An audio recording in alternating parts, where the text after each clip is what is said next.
რობინ დანიგანის 33 წლიან დიპლომატიურ სამსახურში ბოლო გაჩერება საქართველოს აღმოჩნდა. ამერიკის საელჩოს მიერ გავრცელებულ განცხადებაში წერია, რომ ელჩმა თანამდებობა დატოვა. ივლისში საქართველოსაც დატოვებს და პენსიაზე გავა. მივიღე პირადი გადაწყვეტილება გავიდე პენსიაზე. საქართველოში ამერიკის შეერთებული შტატების ელჩად ყოფნა ჩემი კარიერის უდიდესი პატივი და პრივილეგიაა. მე სამუდამოდ ვიამაყებ იმ მნიშვნელოვანი საქმით, რაც გასწია ამერიკის მთავრობის შესანიშნავმა გუნდმა, როგორც ვაშინგტონში, ისე აქ თბილისში, ამერიკის შეერთებული შტატების საელჩოში, ჩვენს ქვეყნებსა და ხალხებს შორის პარტნიორობის გასაძლიერებლად. ეს სრულიად პირადი გადაწყვეტილებაა. ჩემი გაწვევა ჩემს მთავრობას არ მოუთხოვია. დიპლომატი განმარტავს, რომ თანამდებობას საკუთარი სურვილით ტოვებს და ის მთავრობას არ გაუწევია, რაც ნაკლებად სარწმუნოა ხალხის ძალისათვის. დანიგანის საქმიანობის დასასრულს ლოგიკურს უწოდებენ, მიიჩნევენ, რომ ახალი ადმინისტრაციისა და ელჩის პოზიციები ხშირად ურთიერთსაპირისპირო იყო.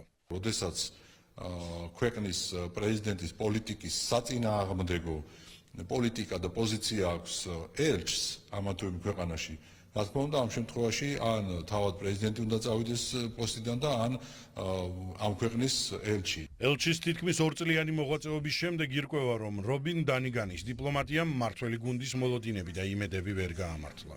სამწუხაროდ მან არათუ ვერ გამოიყენა ეს შესაძლებლობა, არამედ ხშირ შემთხვევაში საელჩოს მოქმედებები პირიქით ნეგატიურ გავლენას ახდენდა პარტნიორულ თანამშრომლობაზე. მან არ დატოვა აქტიური ელჩის შტაბ-ეჭდილება იმ თვალსაზრისით, რომ დიდი ნაბიჯები ამ ურთიერთობების გაუმჯობესებაში არ გაუკეთებია და არ გადაუდგამს.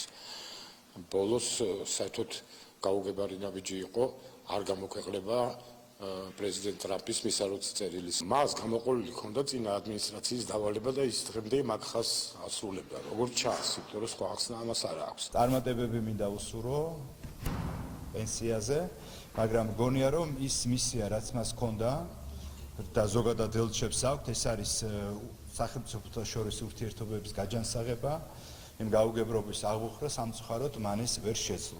რობინ დანიგანმა ელჩის თანამდებობაზე კელი დეგნანი შეცვალა. მისი კანდიდატურა 2023 წლის თებერვალში ჯო ბაიდენმა წარადგინა. საქართველოში დიპლომატიური საქმიანობა კი სენატის მხარდაჭერის შემდეგ იმავე წლის ოქტომბრიდან დაიწყო.